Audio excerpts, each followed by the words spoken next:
The first time I ever drank was Everclear, and it was a whole solo cup of it, and I remember after the first drink, all I wanted to do was drink more. It wasn't about having fun, it wasn't about doing anything, just getting that next drink.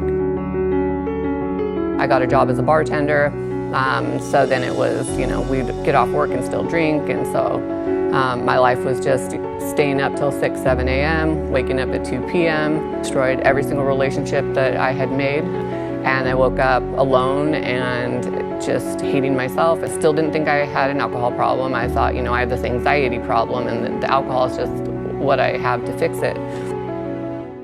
I was like, you guys are weak. You guys are so weak, it's not even funny. Like, I can control this. Obviously, I'm not an alcoholic because I know I can control this if I want. I knew I had discipline. I could diet for a year. Even when during my worst drinking, I got to the gym. I would show up at the gym drunk and still get my workout in. I had been winning first, second, third place nationally. And it turns out that a lot of people who are alcoholics are actually type A personalities.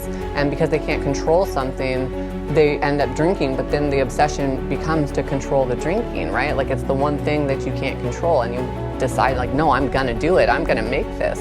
And then I got into a really bad car accident a couple weeks before a show, fractured some ribs. It was pretty bad. We got hit, someone was going about 60 miles an hour on a freeway, texting and driving. I had also just torn my bicep and fractured my collarbone, taking me out of competing for good.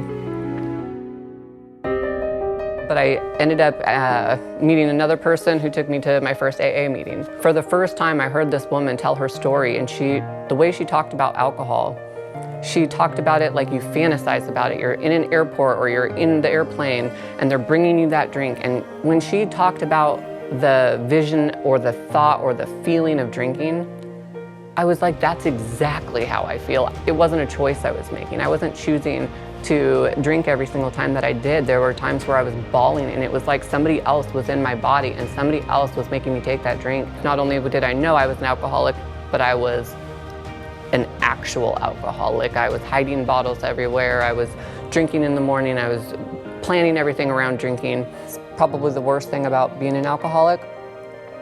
You do a lot of really stupid things to hurt a lot of people, and when you first get sober, you have to remember them all.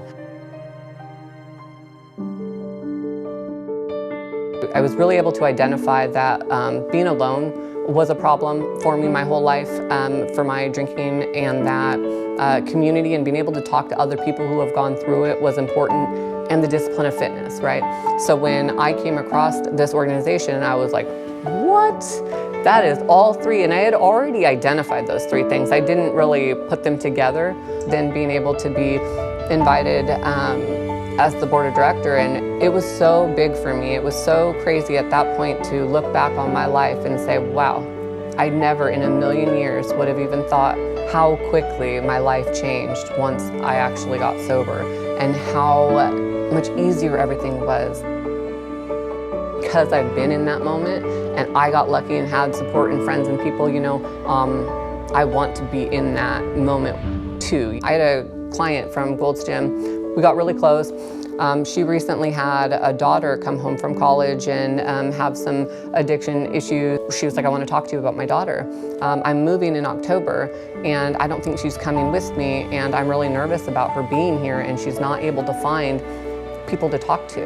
And I was like, I've got the best place for her. I've got this organization that it's community, it's exactly what she's gonna need.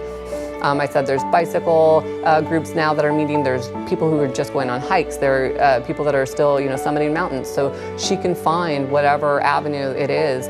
Once you decide that you're gonna conquer some huge goal, right, and you have to take the time all day, every day for weeks around, and you have to plan your life around that goal rather than planning it around drinking, you just get this huge burst of confidence. And on this side of things, it's so much better. Then you feel like it's okay that it happened. Like, it's justified for happening. You can start to forgive yourself. And then all of a sudden you're like, well, what else can I do?